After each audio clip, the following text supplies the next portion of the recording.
Bueno, buenas tardes a todos, a todas. Vamos a comenzar esta mesa que hemos pensado como narrativas queerizadas que integramos con Mariano López Seoane y Facundo Soto, ambos escritores, ensayistas, cronistas, profesores, docentes, un poco para pensar diferentes modulaciones en torno a las narrativas queer, pero también a la queerización de los relatos, pensando fundamentalmente en sus producciones. En el caso de Mariano, el libro ¿Dónde está el peligro? Estéticas de la disidencia sexual, publicado este año aquí por Beatriz Viterbo.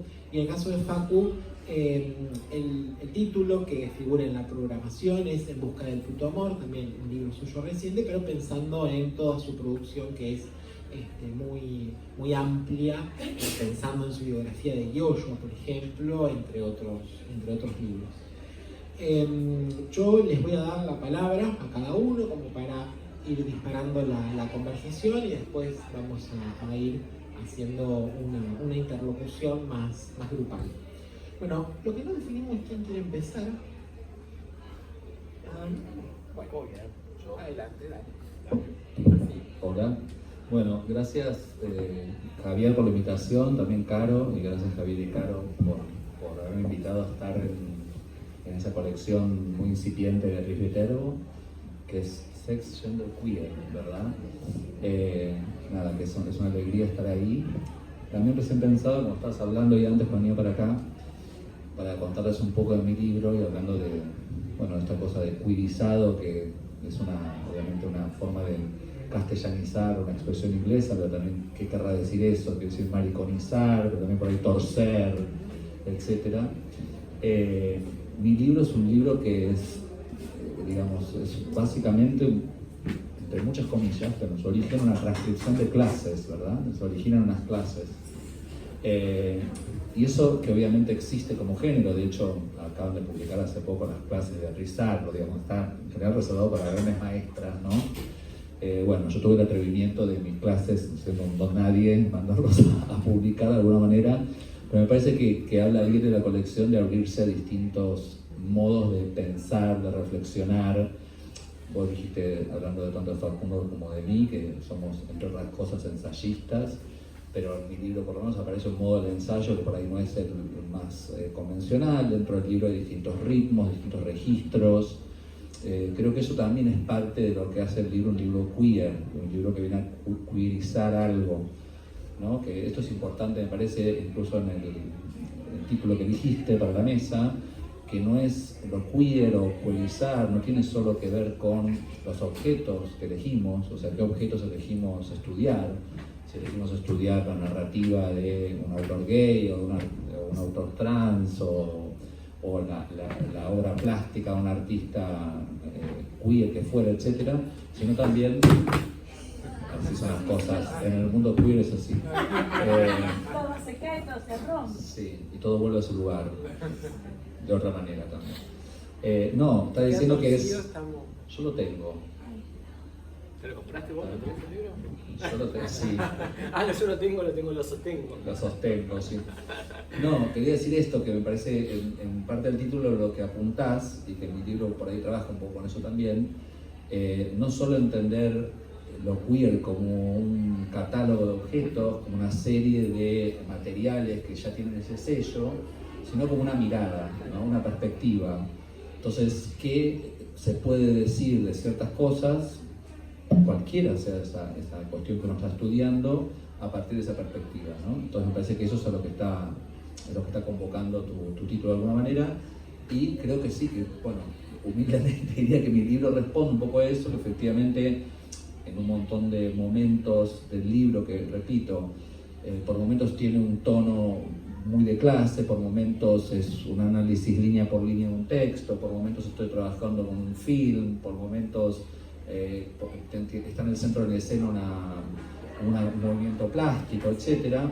En todas esas situaciones no siempre estoy estudiando algo que viene producido de una comunidad disidente, sino que lo que aparece es un modo de leer, un modo de juntar, un modo de cotejar, un modo de contrastar, que yo quisiera pensar que tiene que ver con esta tradición queer de lectura y de análisis, ¿no? De hecho, bueno, un detallito, y esto es muy para digamos, los entendidos, para el micromundo, lamentablemente, igual hoy estamos en el micromundo también, el libro está dedicado a dos grandes maestros míos, que son Daniel Link y Gabriel Giorgi, que son dos grandes iniciadores de un modo de leer queer en este país, ¿no? Dos cordobeses, por cierto, ¿no? Pero los dos con una impronta y una influencia federal, diría, a lo largo y a lo ancho, también aquí. Así que eso diría para empezar. No sé si puedo pasar allá a Facundo. Bueno, yo prometo, no es que me voy a copiar de Mariano, pero también quiero agradecer a Javier y a Caro por la invitación para estar acá, charlar un rato y divertirnos y que pensemos algo, sería la idea.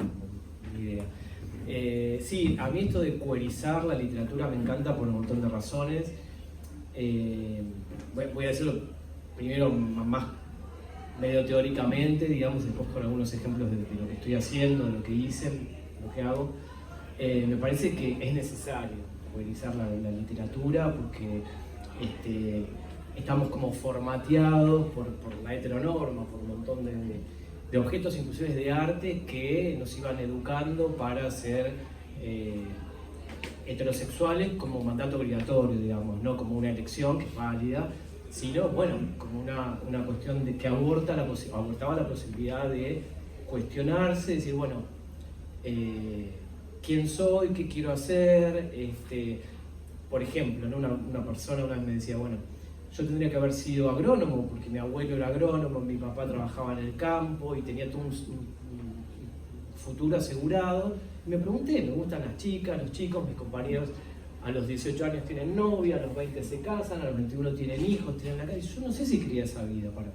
Entonces digo, que nos cuestione, que nos haga preguntar cosas que tiene que ver con la sexualidad y que va más allá de la sexualidad, me parece que está buenísimo, y creo que es la propuesta de nosotros y de mucha otra gente más, ¿no?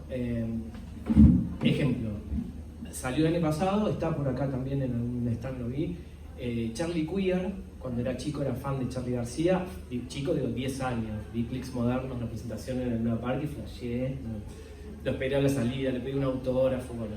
Y empecé a coleccionar reportajes de él y me iluminaban, y mucho más que mi psicóloga de ese momento. Después tuve una psicóloga, cuando le dije, soy puto, te vamos a llevar al mejor psiquiatra, dentro de la heteronormativa, ¿no? Y bueno, año 90 y pico, antes, la psicóloga lacaniana y yo qué sé, hablando mucho de libertad, trabajaba para desarrollar mi heterosexualidad. Bajón, me hizo mierda, patético. Pero Charlie me ayudaba, y creo que Charlie, más allá de su sexualidad, que creo que es heterosexual y que no importa, digamos, por esto de la coedización, él me parece que está a favor de todas las libertades, como Joshua, como César Sigluti y mucha otra gente que investigué y que escribí. Y Charlie siempre mandó ese mensaje. Entonces en los reportajes me parecía que tengo mucho archivo, más de 25 carpetas con reportajes que no están en internet, y me sirvió para hacer ese libro, donde él siempre tiraba mensajes de libertad, no hay que tener miedo al fracaso, título de tal. Le preguntaba cuando se bajó los pantalones, año 83 en Córdoba, Charlie, ¿sos homosexual? ¿Te drogás? Y él contesta, ¿qué tiene de malo ser gay? ¿No? Y eso salió en una revista, de estas revistas que tienen que ver con nuestra cultura gay, que son revistas Así, Ahora, Diario Crónica, que son como, bueno, peyorativas en algún sentido, Editorial Sarmiento, pero eran las editoriales que le daban lugar a las travestis en ese momento, los travestis y antes los hombres vedettes. Bueno, es muy interesante. Hay un libro que se llama Normales que trabaja sobre ese archivo de estas editoriales. Es una muestra.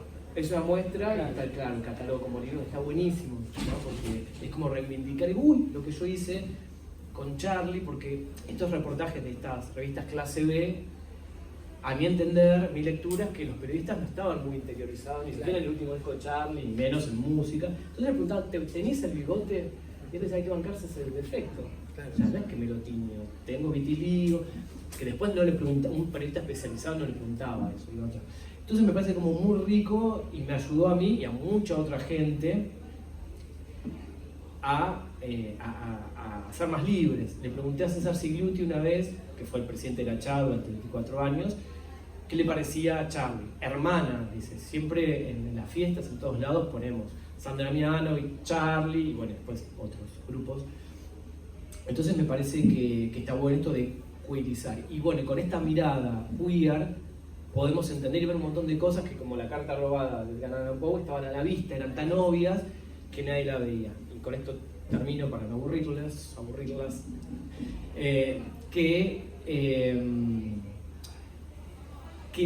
Charlie, por suerte, leyó el libro, le gustó, charlamos un ratito, y genial, le mostraba el libro a todo el mundo, genial. Y el entorno de él, alguna otra gente, digamos, no quiero decir el entorno más cercano de ahora, porque hay gente como el manager de él, Tato Divino, y otra gente muy cercana de ahora, pero otra gente que tocó con él, qué sé yo, aparece ese prejuicio machista que está en el fútbol, en el rock y en otros lugares, ¿no? Facu, ¿cuándo hacemos la nota para el libro de Charlie Queer? Dale. Cuando le expliqué de qué iba, y le dije, Charlie está al tanto de esto y está contento. No, yo de eso no. Y así me cancelaron un montón de músicos, tener prejuicios. Charlie contento, siempre dijo, yo soy bisexual y un montón de otras cuestiones corporalmente, la imagen que daba no binaria, de pintarse las uñas, calzas y todo lo que ustedes ya saben. Hola. Pero bueno, el entorno como que ahí se ve el prejuicio. Bueno, también podríamos pensar la diferencia entre Charlie y algunos músicos que tocaron con él, que bueno, obviamente no son Charlie, entonces tienen ese prejuicio que Charlie no tiene. Yo por la extensión. Voy a volver un poco a eso, porque está el archivo de reportajes, que obviamente es muy interesante, pero iba a apuntar a eso, ya digamos, el modo en que Charlie se mueve, cómo se viste, ya hay todo un escape de la cosa obvia, gris, muy clara. Y a mí, en mi libro, una cosa que trabajaba cuando trataba de pensar cómo entender lo queer, cómo definir lo queer, justamente, o sea, sí, la sexualidad de una persona es un elemento, pero en realidad tiene mucho más que ver con la comunidad en la que esa persona se socializa, para sintetizarlo, ¿no? O sea, vos dijiste recién el entorno, pero bueno, hay un entorno por ahí conservador alrededor de Charlie, pero el entorno de Charlie en los 80 era otro, un entorno en el que estaba Lanoy, que estaba, o sea, gente absolutamente loca y radical, que sostenía, esto me parece importante, como una forma de vida que no es la forma de vida que te lleva a la casa y al matrimonio, no porque eso esté mal, sino porque no es la única posible, ¿no? Me parece que lo queer también tiene que ver con que claro que hay múltiples formas de vida posibles y que todas esas formas de vida deberían ser alentadas y protegidas en su capacidad de existencia, ¿no? Y no perseguidas. Y me parece que una persona como Charlie pues, muestra eso claramente, incluso se ve en bueno, creo que la vimos todas la serie de Fito, que no es que es una maravilla, pero muestra bastante bien ese tipo de escena en la que ellas circulaban, que era una escena bastante alejada de lo que uno piensa que es la cosa heterocentrada rockera, ¿no? Muy el rol que tiene por el relato Fabi Cantilo, como una especie de centro, Charlie mismo, o sea, hay toda una situación que explica esta frase que vos traes de Sigluti diciendo que era una hermana, era una más, ¿no? Más allá de qué hacen en la cama, que es lo menos importante. Lo más importante es qué tipo de escena sostenía, qué tipo de comunidad creaba y cómo eso produce una educación, o sea, la buena educación, ¿no? Y, para Alexander Almodóvar. Sí, yo pensaba también, a partir de lo que iban comentando, bueno, en esto de pensar la queerización, ¿no? Como acción, como mirada, como perspectiva. Pensaba justamente en tu libro sobre Charlie, Facu, y ahí también cómo es esa mirada que vos pones ahí, y pensaba justamente en esto que acaba de decir Mariano, ¿no? En esa, digamos, cómo es favorecido por esa contigüidad de escenarios, de contextos, de comunidades, de ámbitos, que un poco, bueno, es lo que convencionalizamos como el under de los 80 y ese rock que no es lo que después vamos a encontrar como una cosa más heteropatriarcal, digamos, sino que había un ámbito de experimentación que es muy de los 80 y bueno, muy de ese engrudo, como dice la Noy, traduciendo lo de la Ander.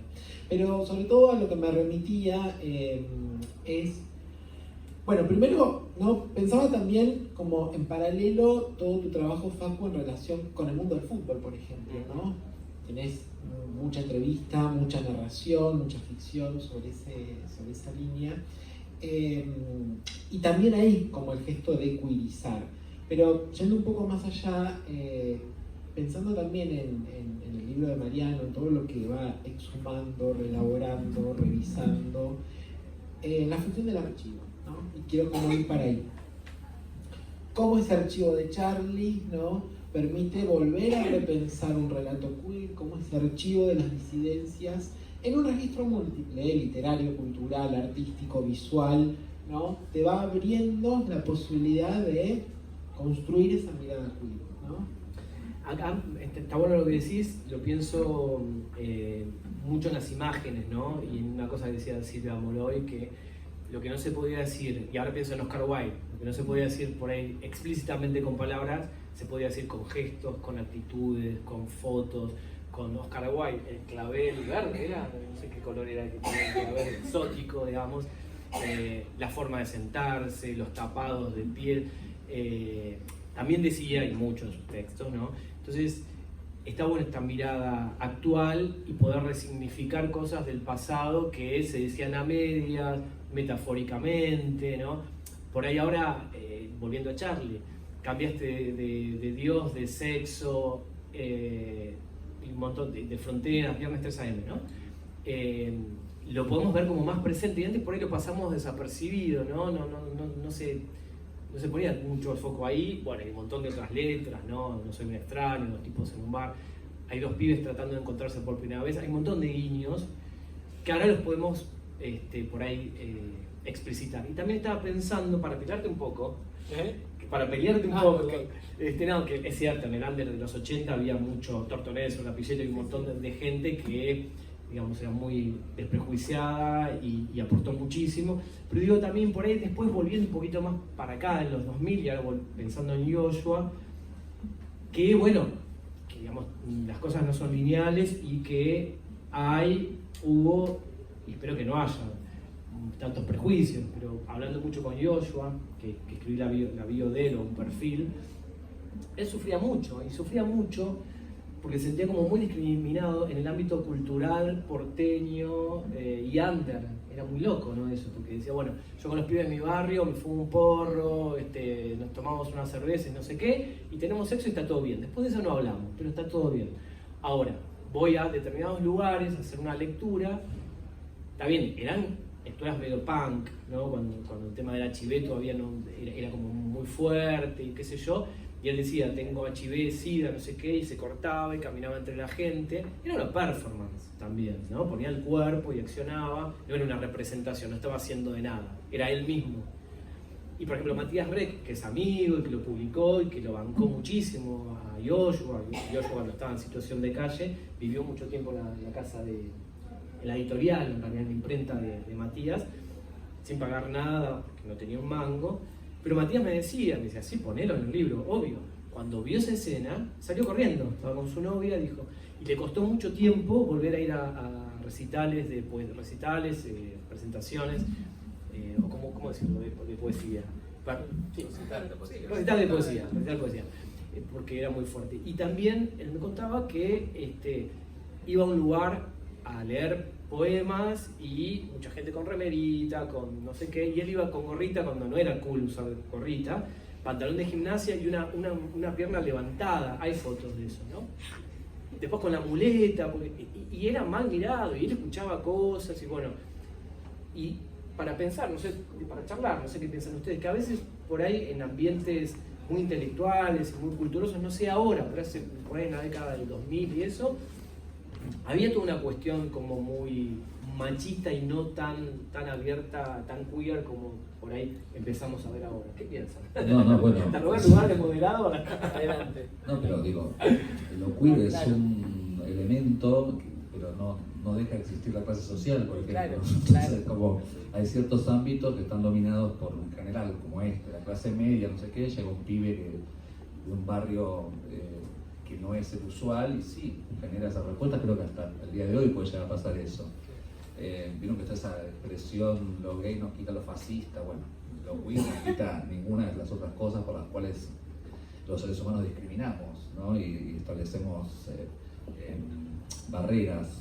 Así que imagino que eso debe haber sido que lo debe haber sufrido. También hay que decir, obviamente, vos escribiste una biografía, estos personajes claves, fundamentales, y en una biografía tiene que tener ese sentido, un poco como elevarlos, etcétera. Pero en vida a veces son personas difíciles de tratar, por muchas razones.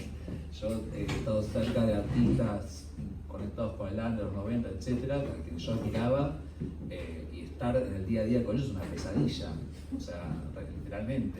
O sea, gente con problemas de consumo, no sé qué. Digo, no estoy en un lugar careta, estoy en un lugar de. No es fácil a veces ver ciertas escenas, acompañar. Y bueno, a veces lo queer tiene un borde con eso también.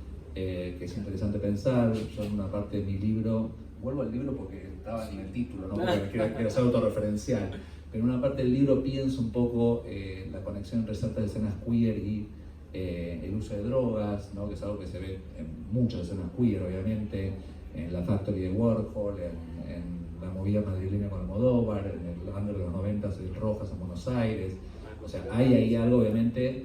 Esa búsqueda de formas de vida alternativas se toca muchas veces con un uso de drogas con mayor o menor éxito, como dicen en NA, consumo exitoso, consumo no exitoso, consumo saludable, consumo no saludable. Entonces creo que eso también es algo ahí para incorporar, ¿no? Y para pensar bastante. Hay mucha cosa ahí interesante para pensar en esa imaginación y puesta en escena de una forma de vida alternativa y el uso de ciertas sustancias. Como eso, bueno, mi libro se llama ¿Dónde está el peligro?, ¿no? Ese coqueteo con el peligro es parte también de las estéticas y de una ética queer. Y de la seducción también, ¿no? Porque es algo que también llama la atención y coincido con vos, Marian, porque era difícil, por ejemplo, estar con Joshua en los últimos tiempos, cuando volvió a estar en una situación de calle, de consumo, ¿no? No tomaba medicación y estaba mal y se peleaba con todo el mundo. Y yo esto lo quise retratar, dije, ¿cómo me hubiese gustado a Joshua que lo homenajee de alguna manera? Bueno, no siendo yo careta, entonces no voy a recortar. Que alguna gente me diga, bueno, pero ¿por qué pusiste esto? Bueno, son entrevistas que hice con gente que estuvo muy cerca de él y cosas que, bueno, no vamos a mentir, a recortar para hacerlo quedar un santo cuando no lo era, digamos, ¿no? Tenía su paleta de colores como todo el mundo. Entonces, y es cierto, el tema del consumo problemático es un problema y era difícil convivir. Que eso no le quitaba la creatividad ni el talento, pero a nivel personal se volvía intenso. Sí, sí, yo pensaba un poco retomando tu planteo, ¿no? tu interrogación sobre cómo muchas veces se generan digamos, ciertos espacios que pueden ser integradores, para decirlo de algún modo, pero que también tienen como ciertas limitaciones sociales y de diferentes marcas hegemónicas, para decirlo. Sí. ¿No? Ahí claro, como que el concepto interseccional es clave, ¿no? Digo, reconocernos como personas queer no nos exime de un montón de otras marcas de hegemonía con la cual en efecto discriminamos gente y hacemos cosas de ese tipo. Entonces, pero digo, más allá de eso, que yo estoy de acuerdo con lo que plantea Mariano en relación con el uso de sustancias y el disparador creativo que eso tiene, pero también las a veces dificultades que puede tener en una cotidianeidad pienso después en cómo se dan las valoraciones culturales. Este es como el salto que me parece que podemos dar o que me gustaría pensar. Y es clave en esto último que vos decís de Joshua, que yo también, digamos, podría pensar en mi trabajo con la figura de Terlonger. O sea, son figuras que muchas veces se las termina idealizando, ¿no? O disculpando, o bueno. Entonces, esas valoraciones culturales después, digamos, tienen un efecto también en cómo o nos hacen o nos enfrentan a preguntas acerca de, para volver al título, cómo queerizamos ciertas narrativas, ciertos relatos, ¿no? Me parece que eso es como clave. Sí, creo, gracias que hiciste lo de Terlonger. En un momento yo estaba trabajando sobre Terlonger, lo comenté con otro mito ya a esta altura, porque ahora no está con nosotros Jorge Gumiermayer, un curador, artista argentino de los 90s, y le digo, no, pues estoy haciendo con el ojo de Perlongo, y me dice, la mujer más mala del mundo. O sea, y él, obviamente que había sido contemporáneo, no tenía ningún tipo de problema en decir, y ser insoportable, mala, no sé qué, envidiosa, bla, bla, bueno. Yo digo, yo sé, pero me parece que esto que decís acá traes algo que es clave, que creo que, bueno, si hay un lugar en el cual la hagiografía o la biografía no debería recortar esos roles incómodos, es precisamente en nuestras comunidades. O sea, ¿por qué? Si justamente venimos a plantear que no estamos intentando congraciarnos con la moral bien pensante, sino por el contrario, quebramos con esa moral bien pensante, y ese quiebre tiene distintas aristas, ¿no? Algunas muy puntiagudas, justamente. Entonces me parece que es el lugar para, como vos acabas de contar, no censurar esas partes incómodas. Yo antes mencionaba así sin decir, pero yo era muy cercano a Sergio Delof, que es un artista muy importante de los 90s en Buenos Aires, y una persona que yo amaba y que como él me hacía la vida imposible, y yo decía, ¿qué hago con este ser? ¿No? Que era realmente muy complicado de tener cerca, a la vez brillante. Entonces, y sí, si alguna vez me toca escribir algo sobre él, obviamente diré todo lo genial que era, pero también diré, era una persona imposible, egoísta, caprichosa, etc. Y es parte del personaje, creo que justamente no tiene sentido en nuestras biografías, en nuestros archivos, en nuestros monumentos que queramos hacer, omitir esas partes, ¿no? Totalmente. Sí, igual es como una perspectiva exigente la que estamos planteando, ¿no? Porque me parece que justamente siempre hay como un derrape muy cómodo hacia el lugar congraciado, hacia el lugar idealizado, hacia el lugar que vuelven domesticables ciertas figuras. Y bueno, y eso también un poco es una operación mainstream también muy habitual.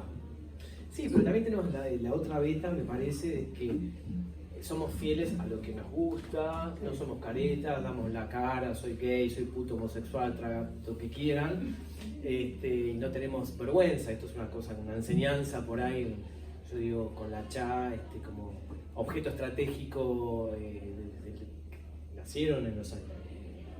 Asociación, comunidad, en el 84, 83, era la visibilización. Paso 1, si uno no da la cara, y no, ¿de qué puedes hablar? ¿De qué activismo? ¿De qué queerización? Entonces, en este sentido me parece que al no ser caretas, bueno, y al pensar también que estamos en contra de, en algún sentido, de ídolos o de imágenes así como totalizantes, como dioses, sabemos que podemos jugar con esto como un superhéroe, como una ficción, pero sabemos que es una ficción. Entonces, por ahí esto nos permite también, en algún punto, idealizar a los artistas que nos gustan y también poder nombrar y charlar de la parte humana que por ahí es medio nefasta o algo. En ese sentido, me parece que está bueno, que tenemos un plus, la comunidad queer y todos los que quieran queerizarse, versus otras cuestiones, otras personas que por ahí más tienen que ver con el fanatismo, con la idolatrar a alguien fanáticamente, y ahí estamos perdidos, ¿no? Cuando las religiones y todo eso.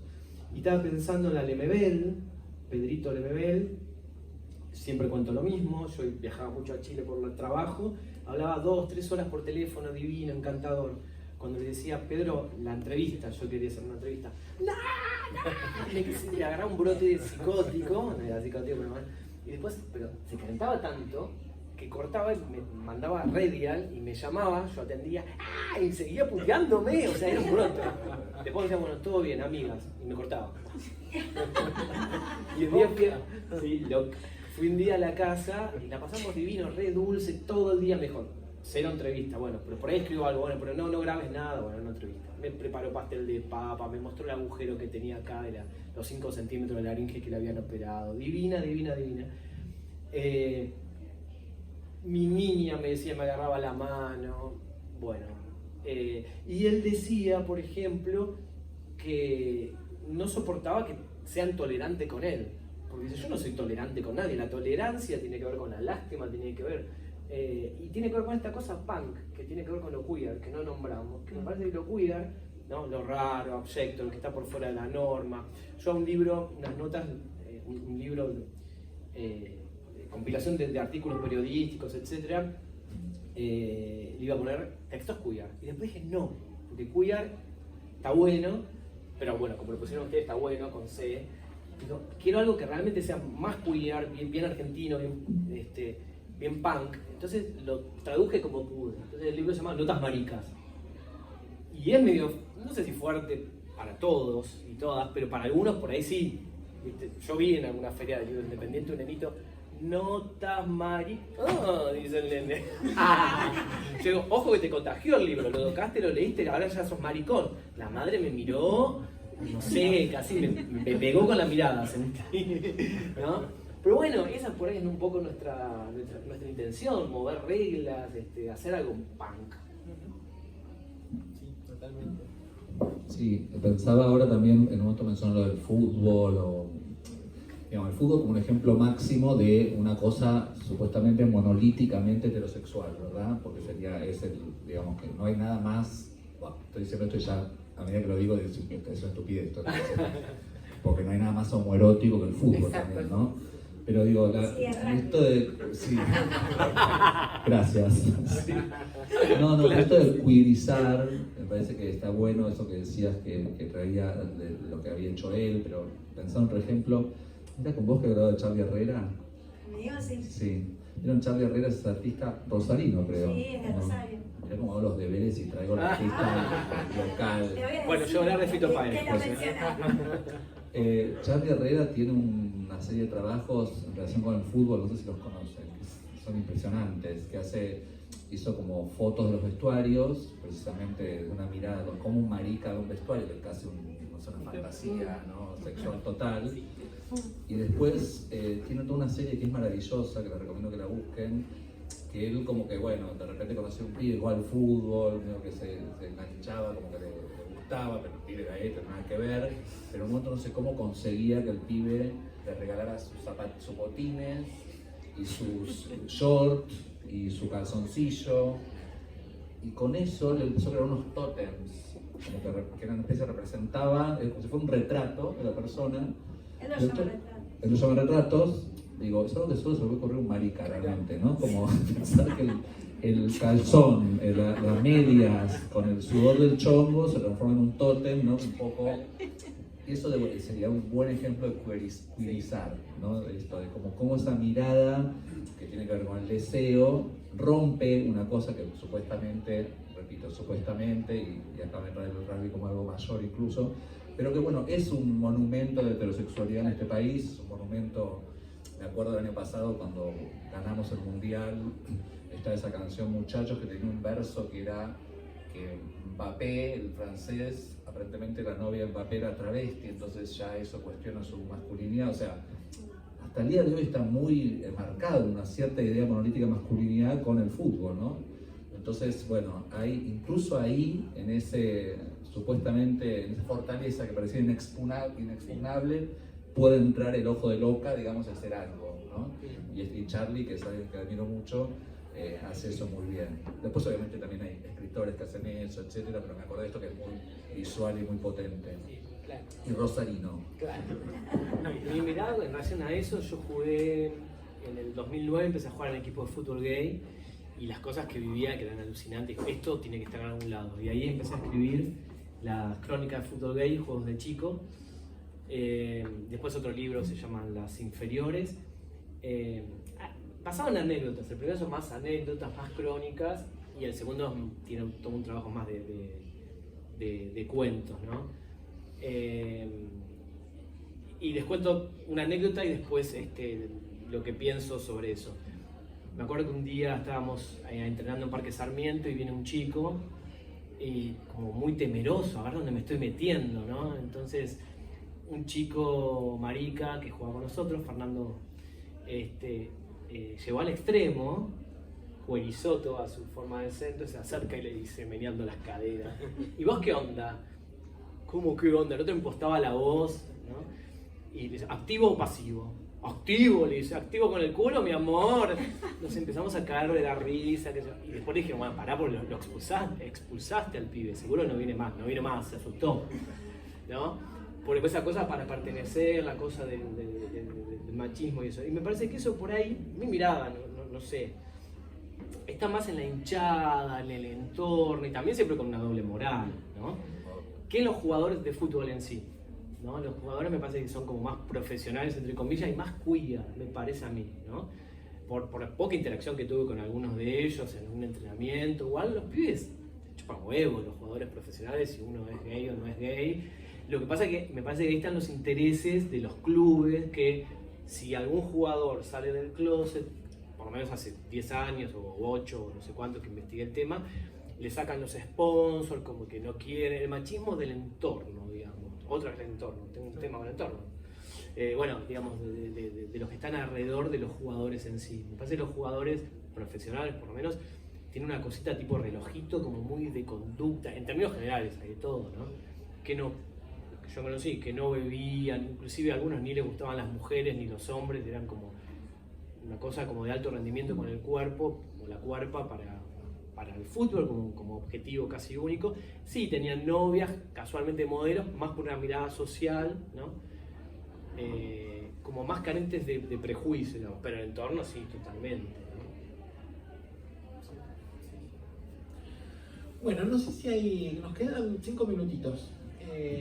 Si hay comentarios del público, podemos abrir la ronda. Estaría bueno, sí. Yo tengo una devolución. Bueno, es una devolución, escuchamos. me parece más que nada. ¿El micrófono crees? No, tengo una Bueno. voz muy potente. Ayer justo tuvimos una mesa que hablábamos del Rojas y hablábamos, por ejemplo, de una personalidad como la de Vicente Luis también, que era realmente un queer, porque, o sea, tenía una novia y todos sabemos que podía bordear todo lo demás también, ¿no? Y hablábamos un poco de cómo, y lo digo un poco también en marco de que esta feria se inscribe en los 40 años de democracia, cómo a partir de los años 80 se genera un fenómeno que tiene que ver con esto de ir a la calle, de poner el cuerpo, de teatralizar la calle, ¿no? Y justamente de empezar como a romper las fronteras.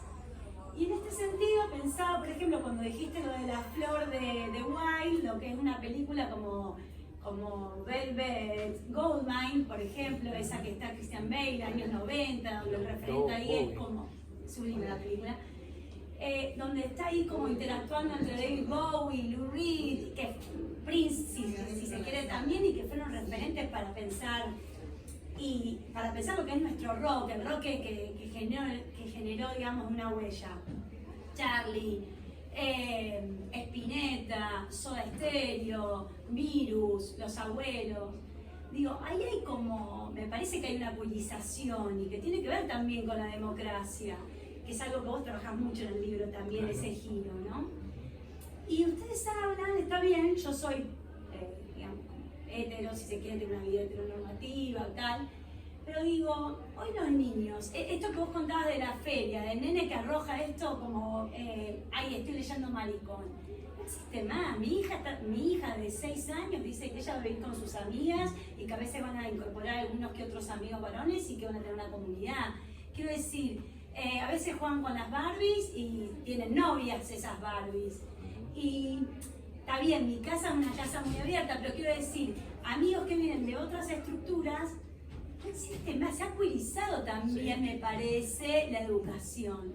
Entonces yo los escuchaba, digo, ¿por qué están leyendo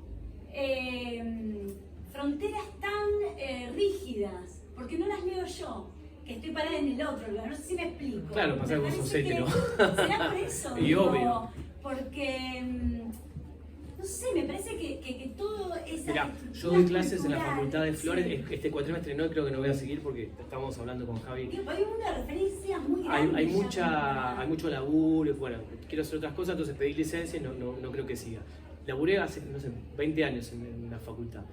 Y no hay un fucking año, clase media, Universidad de Flores, Capital Federal, que cuando me presento soy gay, homosexual, puto, no sé qué, y hablábamos y qué sé yo. Entramos en confianza, segunda, tercera clase, no falló nunca. Antes me enojaba, ahora tomo una oportunidad para explicarlo. Siempre salta alguien, profe, ¿qué necesidad tiene andar diciendo que usted es puto? Es una palabra fea, que puede decir que es gay. Y tampoco, no sé, piénselo, porque yo no ando con una remera diciendo soy hétero. No, pero dijiste que estabas casada, que tenías 3 hijos. ¿Viste? Entonces digo, me parece que nos falta muchísimo todavía. O sea, me parece por ahí como una mirada media ingenua a creer que está todo bien, que somos todos iguales. No somos todos iguales. Nos preexiste una historia de mierda. Desde el Holocausto con el triángulo rosa invertido que nos mataban por ser homosexuales, hasta los delitos policiales que duraron hasta los años 90. Y toda esa historia la tenemos. Entonces hoy, bueno, hay infancias libres, por suerte, hay Mansilla, el libro de Alexa, que se enseña en algunos colegios, está buenísimo. Pero lo otro sigue estando, por ahí estamos como conviviendo, que hay un mundo más abierto y qué sé yo. Vos sos profe de la facultad, sos muy abierta, muy culta y obviamente te das una educación, pero no todas las familias son así. Ahí está como impregnado el prejuicio en algunos lugares todavía. No, me anoto para cuando vos dale, tenés, ya. Porque tenía un poco... yo acuerdo con lo que vos estás diciendo, con lo que... no sé cómo te llamas. Facu Soto. Facu, no. Gracias. No es así, y creo que si no se estarían haciendo estos libros, o sea, es un deseo lo que vos decís. Yo vivo en un barrio, vivo en un pueblo, vivo en un barrio acá en Rosario. Viajo una vez a la semana a un pueblo en donde las chiques se han tenido que ir del pueblo. Vengo también de la época 82-83, donde el movimiento de liberación homosexual acá en Rosario estaba iniciando. Yo acompañaba las actividades de ellos. O sea, pasaron, decimos, del 82 al 2023. Pasaron muchos años. Se fueron instalando cuestiones que permiten esta diversidad y que vos vivas en un contexto en donde es diferente y que me parece que hay que aprovecharlo ese contexto, pero no tenemos que desconocer los otros contextos en donde además generalmente provocan mucho sufrimiento, porque yo estoy hablando de la subjetividad de estas chicas que se tuvieron que ir, o sea, de un pueblo se vinieron a Rosario y después se fueron a Buenos Aires, digamos, porque no se sentían, eran los raros, los enfermitos, o sea ¿cuánto hace que hay gente que está tratando de que cuando detecta que alguien tiene una sexualidad diferente, la manda a un lugar de salud para que se restablezca? Entonces, está bueno que existan estos espacios, pero creo que no tenemos que desconocer esta realidad. Eso sí, yo creo que para cerrar un poco, gracias por el comentario, los dos comentarios.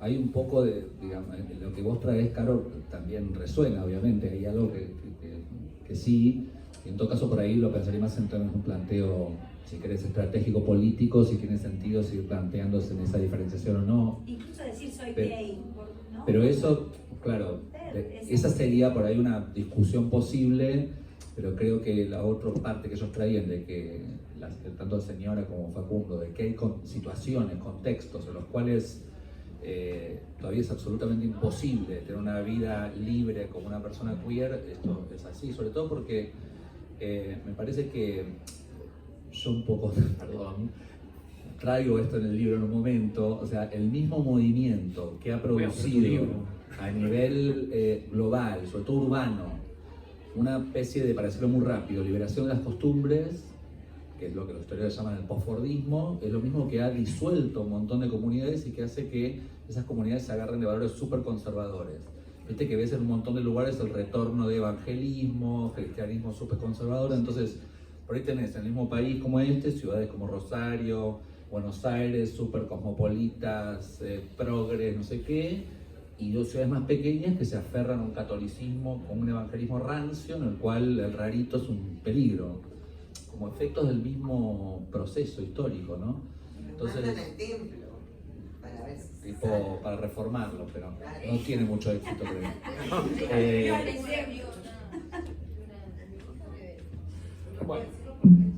Bueno, gracias Facu, gracias Mariano, gracias a todos.